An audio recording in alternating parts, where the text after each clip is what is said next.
You're tuned in to the Nonprofit Chatter, brought to you by Nonprofit Pro with our friends at Pursuant. New T and Taylor Shanklin are getting real and sitting down with nonprofit leaders to chatter about issues affecting nonprofits today. Be sure to subscribe to us in your favorite podcast app so that you don't miss these conversations with your nonprofit peers. And check us out on the web at nonprofitpro.com/podcast/nonprofit-chatter. Hi everyone, and welcome to the Nonprofit Chatter podcast, hosted by me, New T, Editor-in-Chief of Nonprofit Pro, and me, Taylor Shanklin, VP of Marketing at Pursuant. The Nonprofit Chatter will give you an insider's look on the most pressing challenges facing nonprofit leaders and fundraisers today, and we'll discuss how nonprofits can overcome those challenges.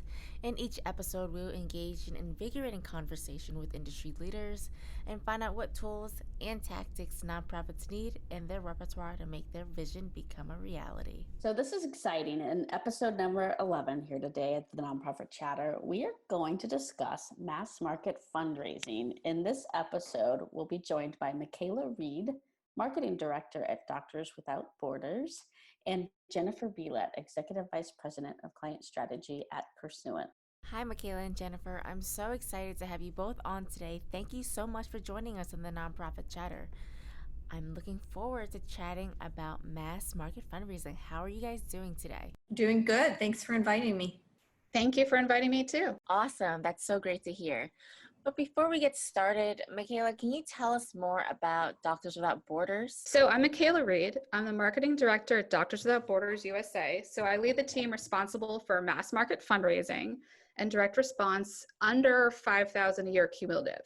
So that includes entry-level donors, mid-level giving, sustainers, and prospect branding, lead generation. For us, audiences are the primary, and then all of our channel goals feed those audience goals. So I also oversee digital, direct mail, events, and donor services as well. So it's a big group. Altogether, Doctors Without Borders USA raises nearly $400 million a year in private funds. That was last year, and my team's responsible for about half of that. But for most of our active donors, so more than 700,000 active donors. One thing I'd like to say, one thing that sets us apart from other organizations, it's a bit different, is we're independent. So we focus primarily on unrestricted giving from private donors. You can't even restrict a gift on our website. There's no drop down, and we don't take any government funding.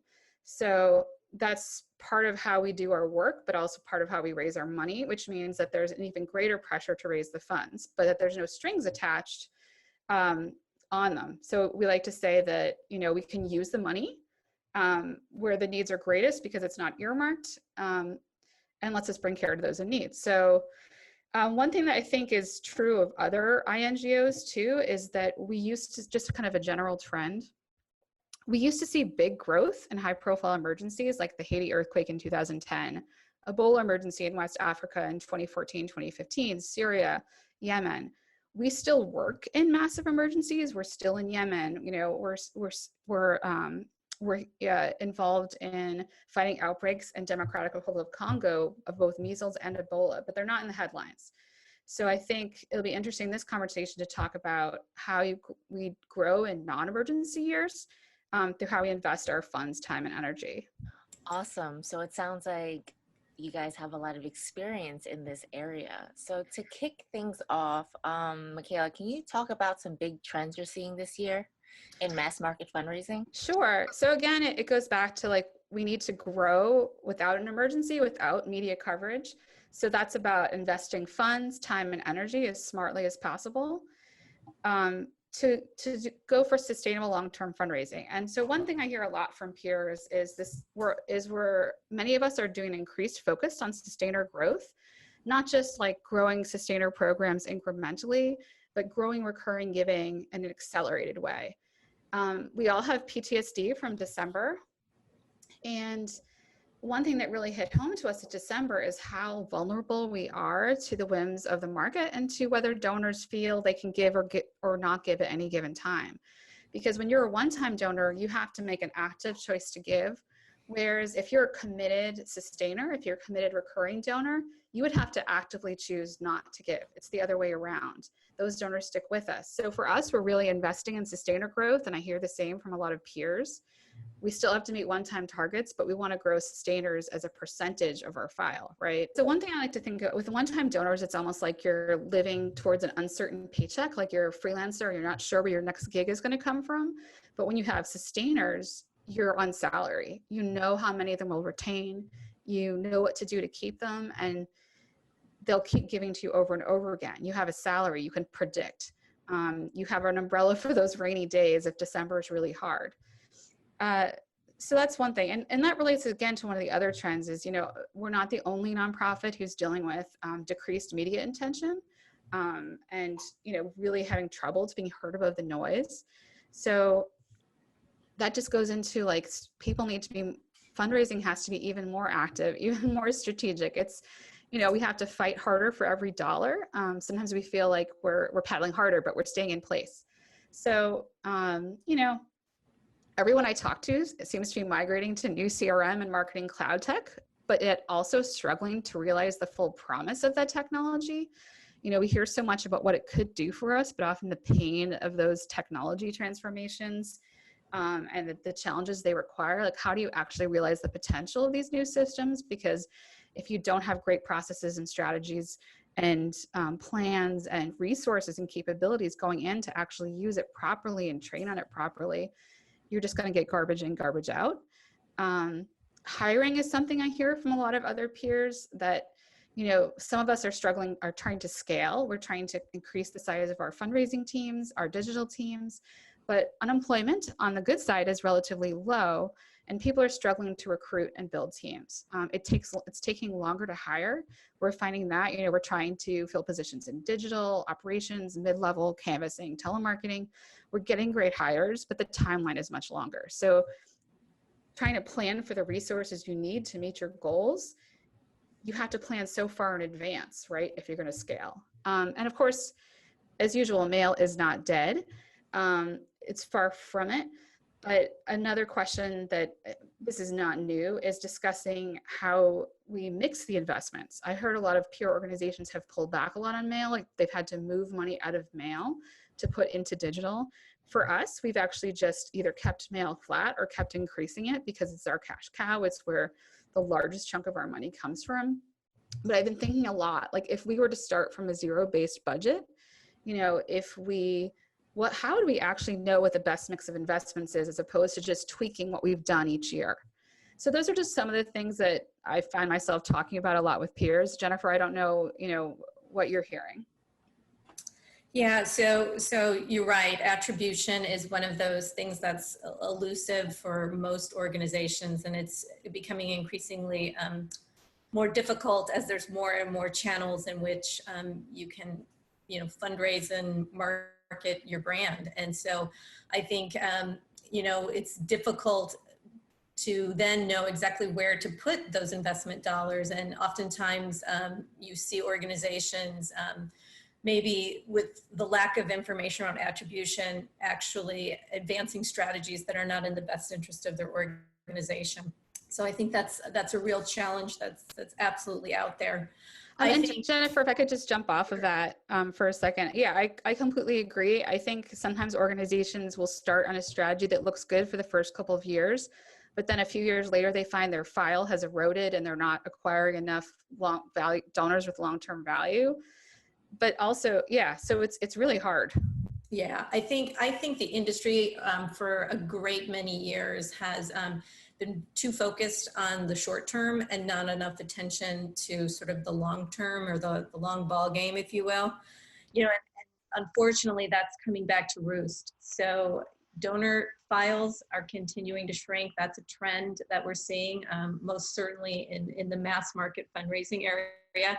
And acquisition is, more and more difficult.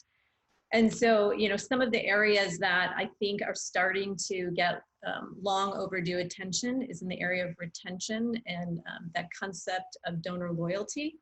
So, talking with a number of clients that Pursuant serves, the words that we're hearing are, donor journey or the donor experience, and trying to understand how to create an experience that's going to ultimately drive that loyalty or that coveted charity of choice in the mind of the donor. And so that's something that we're seeing a little bit more focus, and I'm glad Yes. to see that.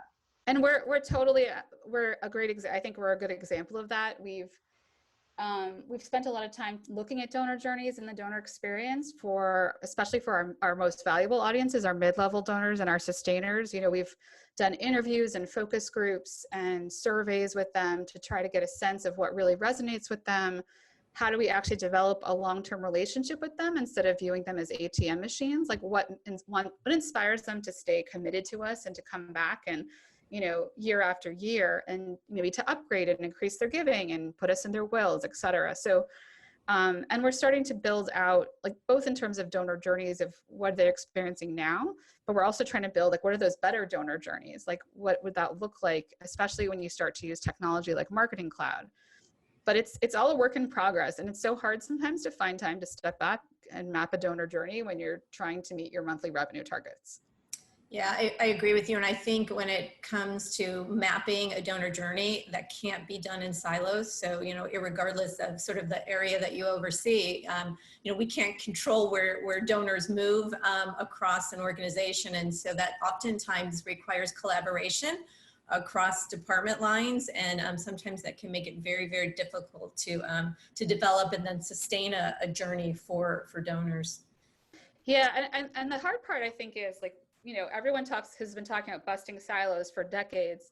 Part of the challenge is, like, silos are efficient. A lot of times people end up working in their silo because it's faster and easier than collaborating. But then in the end, you're losing all those opportunities of having a consistent, excellent donor journey.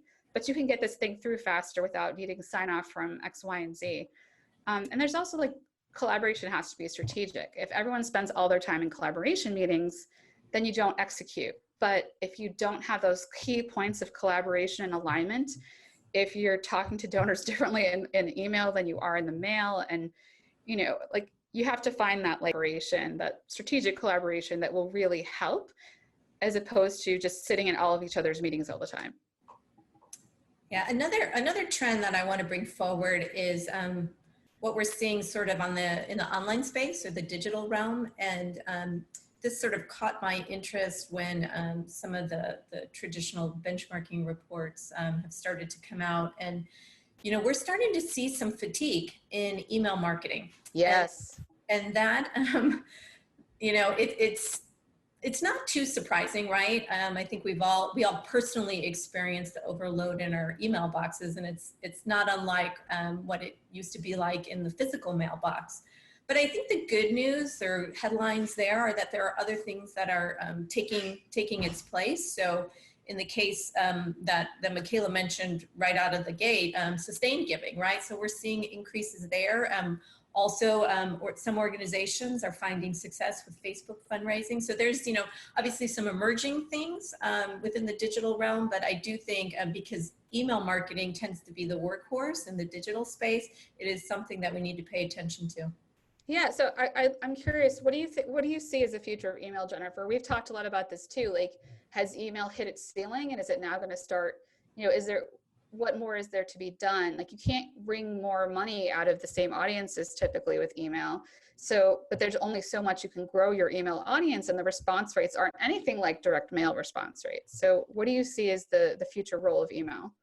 Yeah, so I like to think of various channels sort of being an orchestra, if you will, right? To create that beautiful fundraising music, you have to have all those different channels open and actually working in harmony with one another.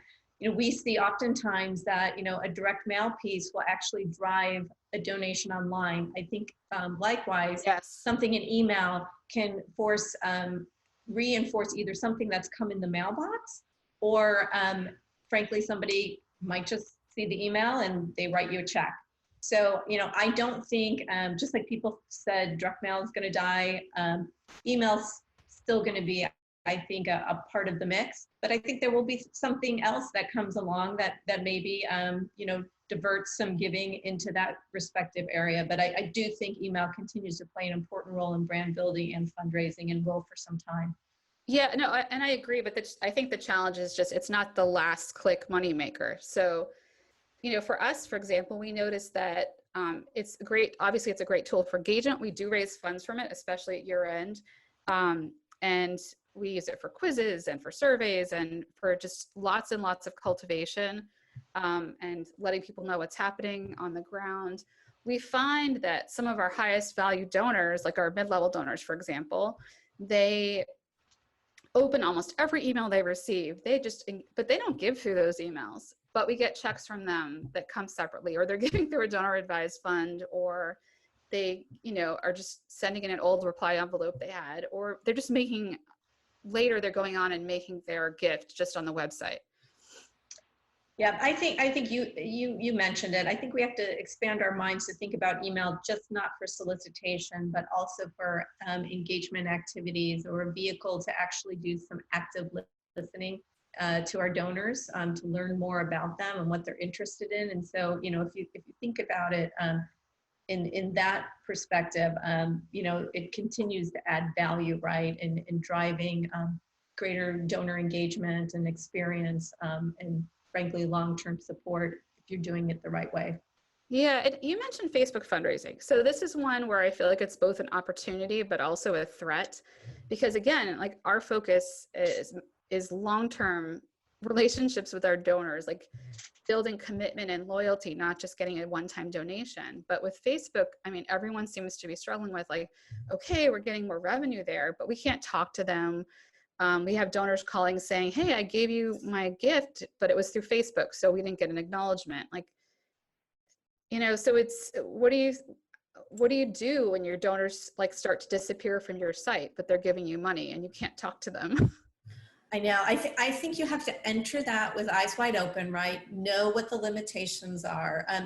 It's sort of like giving over the transom, right? But in a strategic way. It's not perfect, most certainly. I think a little bit of how text to give was, right? At least now there's some mechanisms in order to get some contact information so you can continue that relationship. I'm hopeful that Facebook will evolve to that when they realize sort of the limitations that they're putting on nonprofit organizations by not allowing them to continue that relationship. But if you know what the benefits are and what the limitations are, I still think it's a valuable way in which to raise money for an organization. You just have to temper it with what it can't provide you, which is the opportunity for that longer term relationship.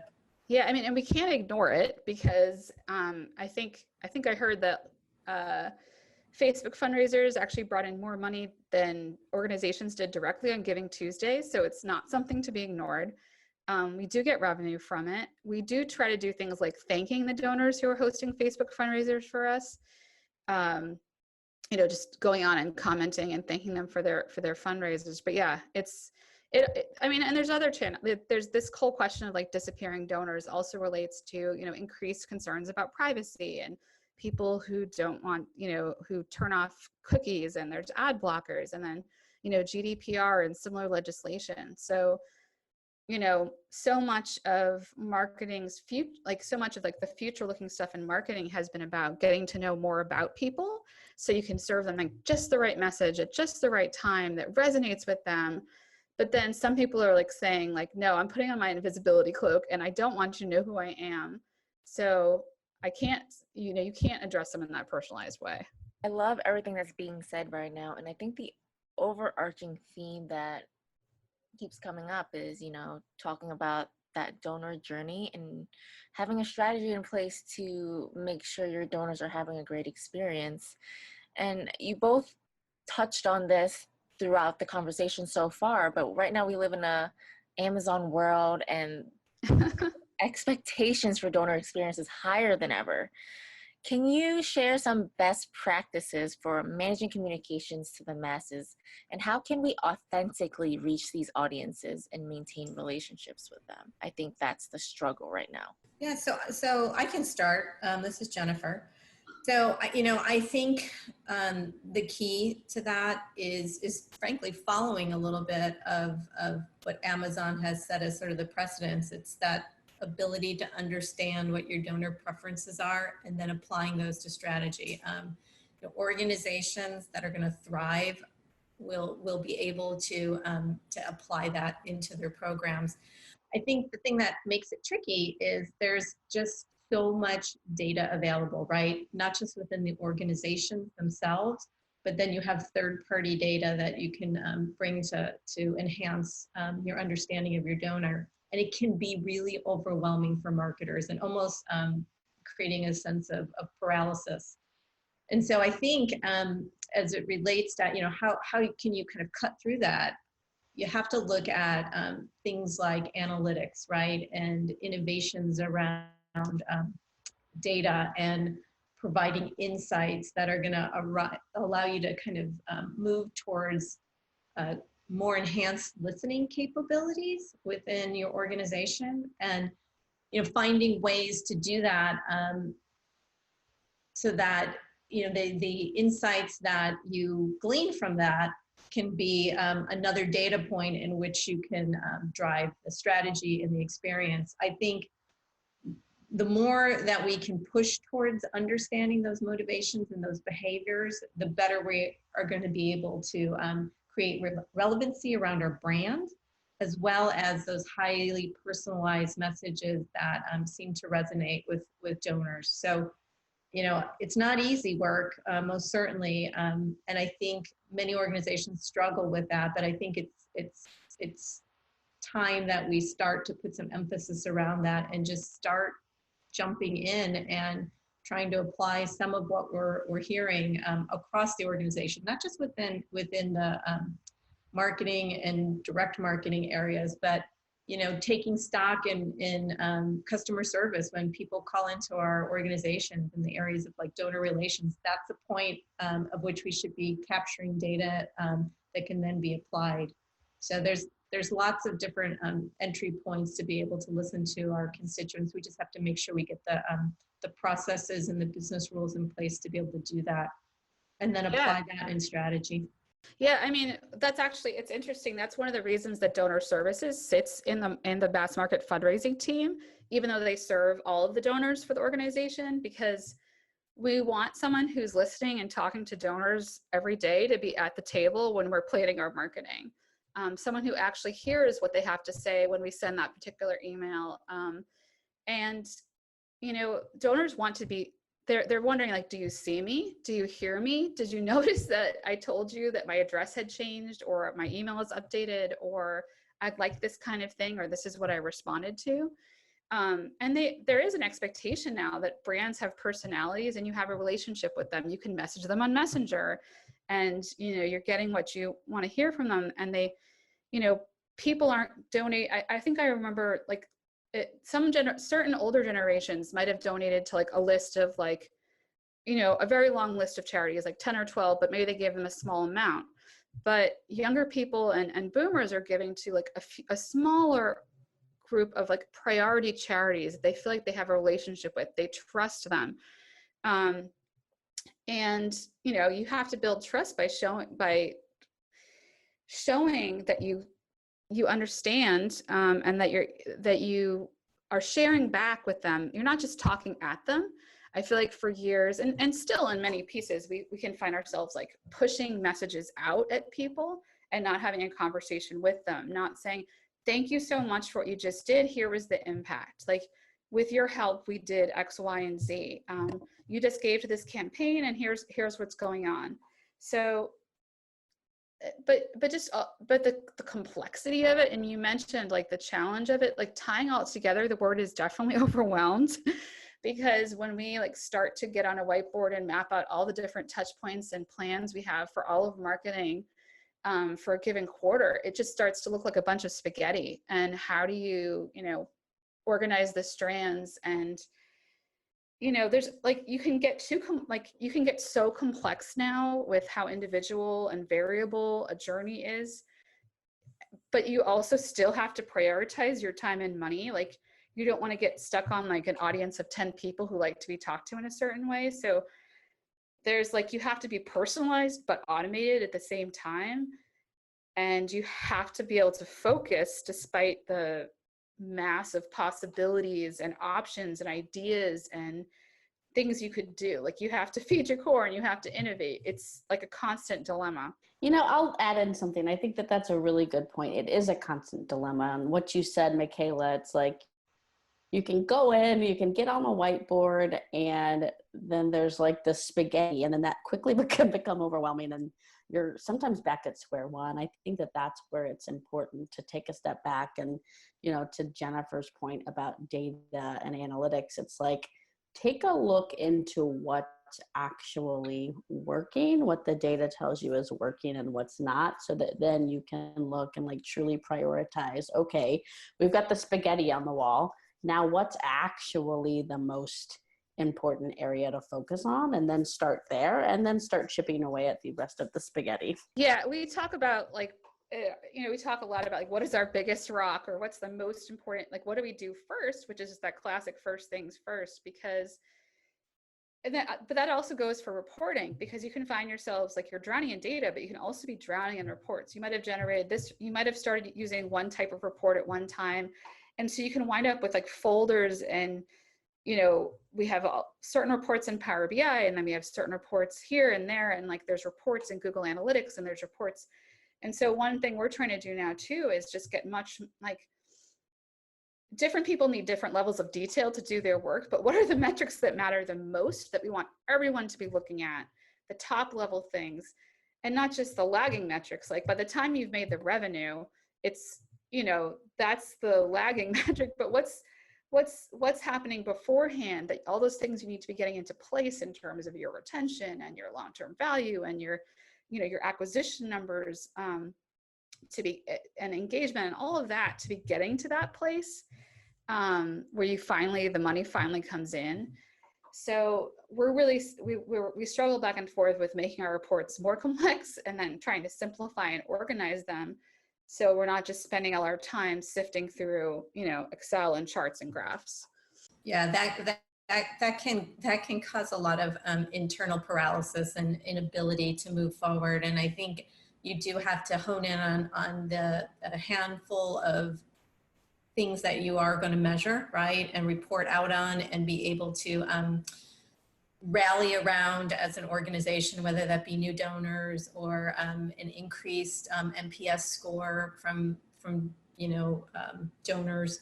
So it's important to isolate those, so that you can move forward and just make sure that the efforts that you're putting forward are aligned around the right types of priorities for your organization. Yeah, because you can't do everything. You know, nope. Resources are limited, human as well as financial. So yeah, I mean, for us, actually, like I feel like we have the most limited resources we have are the human resources. You know, we only have so much time and energy to do this work. And if we're going to make every dollar go as far as possible, we need to prioritize and be really, really selective. I think that can be the challenge too with like fundraising teams. Our team is so creative and so curious, and we get so excited by different ideas. And so then it's so hard to like kill some of those ideas and say, we can't do them this year. And so we find the hardest part of our planning process and just the ongoing reprioritization is having to say, I'm sorry, this doesn't fit in the jar this year. Like, we can do anything, but we can't do everything. What are, like, if we do nothing else, what's the first thing we have to do? For me, like, if we do nothing else, obviously we have to bring in the revenue, but what are those other things besides the revenue? Well, if we do nothing else, we need to acquire this many tens of thousands sustainers. And then next to nothing else, we increase our website traffic by X. Like, we have like 2 or 3 top metrics for each kind of area that we're always looking at together. And then of course, each program and audience and channel manager looks at much more deep metrics to make sure they're meeting their targets each week, each month, et cetera. But it really helps to constantly all be saying, okay, you know, this is how many new one-time donors we got this month. This is how many new sustainers. This is where our retention is at. You know, this is how we're doing on lead generation, whatever it is. Yeah, I think understanding the interdependence of all of those things is critically important, especially if we're focusing on the long-term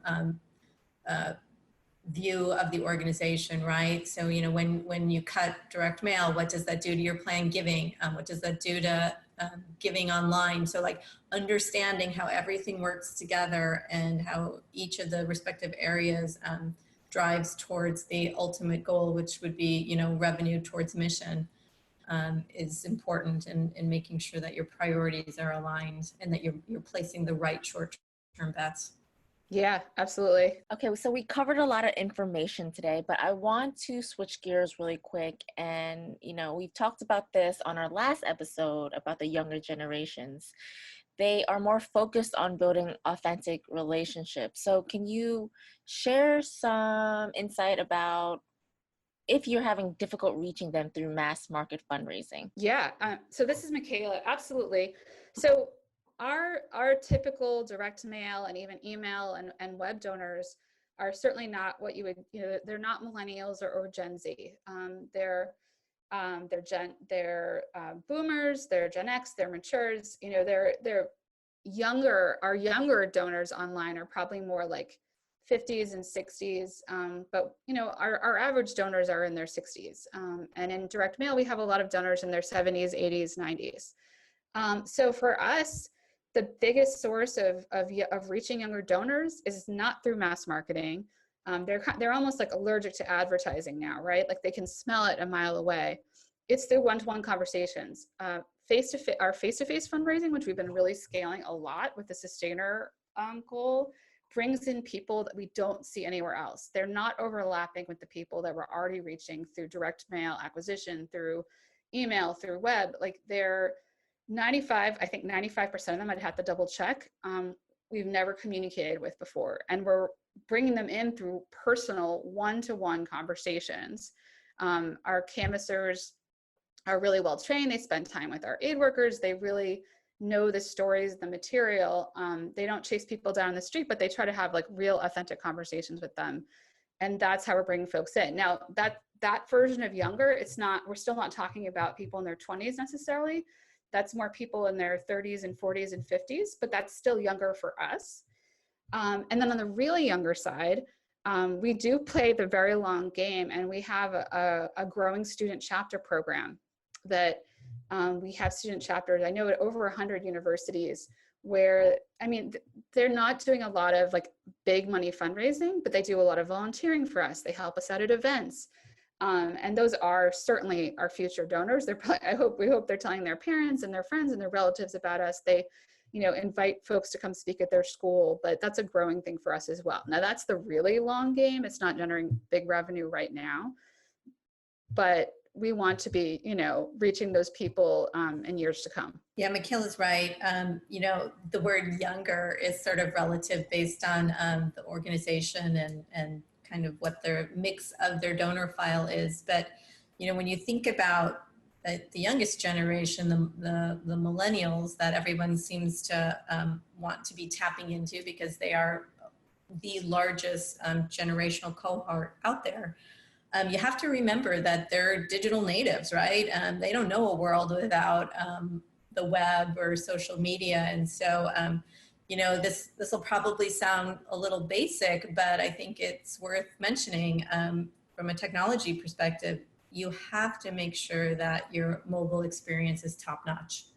There are plenty of organizations that, probably could stand to do an audit of that experience, because that's going to be one of the quickest turnoffs, from attracting somebody, especially a millennial, to your organization. I would add, we mentioned this, a few minutes ago, but the brand, from a millennial perspective, it needs to be relevant, it needs to be approachable and human, and it needs to have that personality that Mikhaela mentioned. So again, with millennials, we no longer control the brand, right? They actually are huge influencers around brands, which leads me to sort of, a final point, which is social media. You have to leverage that in order to reach that group of potential donors, and especially trying to gather up user-generated content. So millennials trust the opinions of their peers, and and, much more so than a brand sort of tooting their own horn. So, if you're not creating a strategy like that, you really should. And I guess I'll wrap my thoughts on this by saying that, in this omni-channel world, every touch point in the communication mix, around fundraising is a potential for reaching a younger generation. And in fact, mail for that cohort has actually become the disruptor. So don't discount direct mail in reaching, a younger generation. They're walking around with very full email boxes, and their Facebook feed is flowing constantly. And so something that's actually tangible creates a little bit of disruption in their day. Yeah, they might not give to the reply device, but we, when we do matchbacks, we see that there's a very large number, like the response rate we're getting in acquisition mail is almost doubled if you look at the matchback to people giving it online. Yeah, I came across a statistic that actually shared that millennials and Gen X, when surveyed, claimed to have donated online as a result of direct marketing, roughly at 50%. So each channel sort of drives one another. So not surprised by what your matchback is sharing. It all builds on each other when you're thinking about the brand and the long game, as you said, Mikhaela. Yeah. And I think I read a study recently too, a couple of them actually, all confirming and saying that millennials are saying, hey, we don't get mail, we prefer it. So I think that, when you hear that, think about, okay, well, how has mail changed? How can we make our mail more innovative? How can we make our mail speak to them more, as opposed to how can we just send more mail that we've always sent before? Yeah. One other thing too, just to speak to reaching our people, is we try whenever possible to go meet people in person. Our colleagues in other Dodge the Borders sections in other countries, they often have smaller areas, so it's easy to meet, everyone. But we actually do tours across the country, we call them our on the road tours, where we have people who've been out, doctors and nurses and logisticians, and going around speaking to different communities, both places where we already have a lot of donors or a lot of supporters, but then places where we don't, and it might be more of a draw. We've had traveling exhibitions. We had a big one about the refugee crisis, and we brought student groups to that. So, we were full, school buses dropping kids off and learning firsthand about the refugee experience and the work we do with refugees. So it's obviously experiential marketing is harder to scale and is more effort, but it can be very impactful.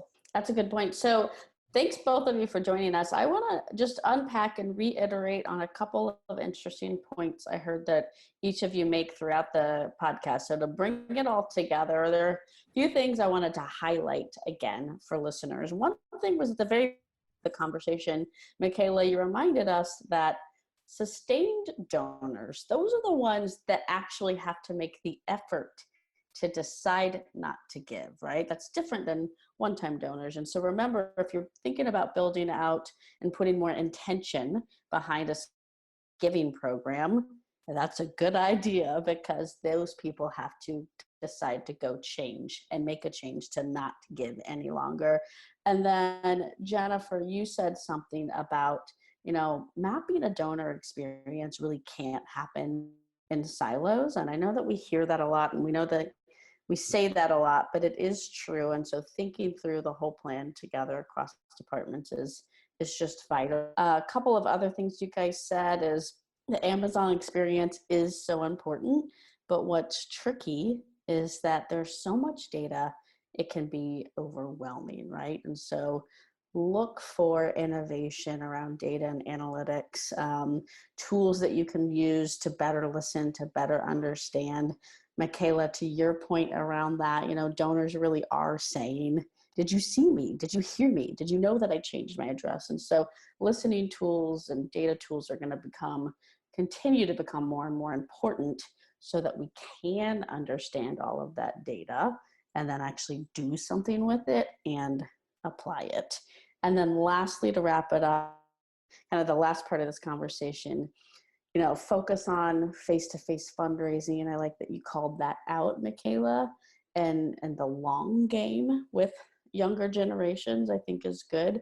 And to really think holistically about your brand and being relevant, approachable, and human. Thank you so much for having us. Yes, thank you so much. Appreciate the time to be able to chat with all of you. Yeah, you guys have been awesome on this podcast. And, like Taylor said, thank you so much for joining us on the Nonprofit Chatter and sharing your insights on mass market fundraising. But unfortunately, we're about out of time for today, and I want to thank our listeners for listening in on today's podcast. So on behalf of Nonprofit Pro and Pursuant, we'll see you on the next episode of the Nonprofit Chatter. Have a great day.